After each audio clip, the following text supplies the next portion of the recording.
3월 4일 목요일 선하신 하나님의 은혜로운 계산법 마태복음 20장 1에서 16절 말씀입니다. 천국은 마치 품꾼을 얻어 포도원에 들여보내려고 이른 아침에 나간 집주인과 같으니 그가 하루에 한 데나리온씩 품꾼들과 약속하여 포도원에 들여보내고 또 제3시에 나가보니 장터에 놀고 서 있는 사람들이 또 있는지라. 그들에게 이르되 너희도 포도원에 들어가라. 내가 너희에게 상당하게 주리라 하니 그들이 가고 제6시와 제9시에 또 나가 그와 같이 하고 제11시에도 나가보니 서 있는 사람들이 또 있는지라. 이르되 너희는 어찌하여 종일토록 놀고 여기 서 있느냐? 이르되 우리를 품꾼으로 쓰는 이가 없음이니이다. 이르되 너희도 포도원에 들어가라 하리라. 너희도 포도원에 들어가라 하니라. 저물매 포도원 주인이 청지기에게 이르되 품꾼들을 불러 나중 온 자부터 시작하여 먼저 온 자까지 삭슬 주라 하니 제11시에 온 자들이 와서 한 데나리온씩을 받거늘 먼저 온 자들이 와서 더 받을 줄 알았더니 그들도 한 데나리온씩 받은지라. 받은 후에 집주인을 원망하여 이르되 나중 온 이 사람들은 1시간밖에 일하지 아니하였거늘 그들을 종일 수고하며 더위를 견딘 우리와 같게 하였나이다. 주인이 그 중의 한 사람에게 대답하여 이르되 친구여 내가 내게 잘못한 것이 없노라. 내가 나와 한 데나리온의 약속을 하지 아니하였느냐. 내 것이나 가지고 가라. 나중 온 이 사람들에게 너와 같이 주는 것이 내 뜻이니라. 내 것을 가지고 내 뜻대로 할 것이 아니냐? 내가 선함으로 내가 악하게 보느냐? 이와 같이 나중된 자로서 먼저 되고 먼저 된 자로서 나중되리라. 오늘의 말씀 요약. 천국은 마치 품꾼을 고용하는 포도원 주인과 같습니다. 그는 이른 아침부터 늦은 오후까지 품꾼들을 데려와 일을 시키고 그들에게 한 데나리온씩 삭을 줍니다.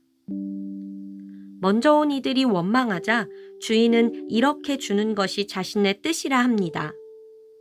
이는 나중된 자가 먼저 되고 먼저 된 자가 나중됩니다. 본문 해설. 포도원 일꾼 고용. 하나님 나라는 세상 가치 기준과 다릅니다. 예수님은 포도원 일꾼 비유를 통해 우리가 현재 속하고 있고 또 장차 누릴 하나님 나라가 어떤 곳인지 알려주십니다. 이른 아침에 포도원 주인이 일꾼을 고용하기 위해 나갑니다. 일당은 한 데나리온을 주기로 약속합니다. 제3시에도 장터에서 노는 사람들을 데려옵니다. 제6시와 제9시에도 일꾼을 고용합니다. 제11시까지도 일꾼으로 선택받지 못한 자들이 놀고 있자 주인은 그들도 포도원에서 일하게 합니다. 세상 기준으로 볼 때 쓸모없어 노는 듯한 사람을 고용하는 것은 효율 면에서 낭비일 수 있습니다. 포도원 주인의 모습은 죄 가운데 있던 무가치한 우리를 구원하신 하나님의 긍휼과 사랑을 생각나게 합니다. 제11시에도 이를 구하지 못한 사람들의 심정은 어떠했을까요? 이 비유에 등장하는 일꾼 중 나는 몇 시에 부름받은 자라고 생각하나요? 주인의 품삯 지급. 선하신 하나님의 긍휼은 모든 사람에게 미칩니다. 일과가 끝나자 주인은 오후 5시에 온 일꾼들부터 품삯을 지급합니다.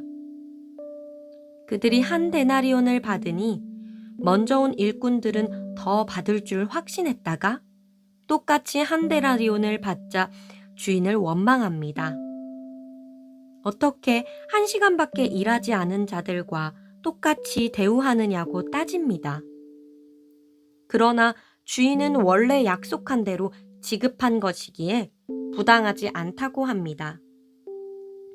이 비유를 통해 우리는 구원 문제에서 인간의 노력은 설 자리가 없고 하나님의 은혜와 긍휼만이 절대적 요소임을 알 수 있습니다. 성도는 하나님의 긍휼이 드러난 예수님의 십자가 사건을 통해 은혜로 천국 백성 되었음을 잊지 말아야 합니다. 일찍 왔든 늦게 왔든 같은 품삯을 지불한 데서 드러나는 주인의 성품은 어떠한가요? 남의 것과 비교해 불평하면 하나님이 어떻게 보실까요? 오늘의 기도.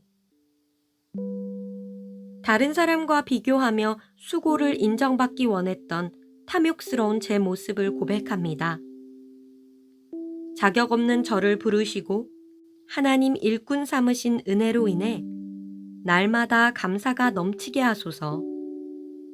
선하신 하나님의 뜻을 신뢰하며 신실하고 충성스러운 제자로 하루하루 살게 하소서. 예수님의 이름으로 기도드렸습니다. 아멘.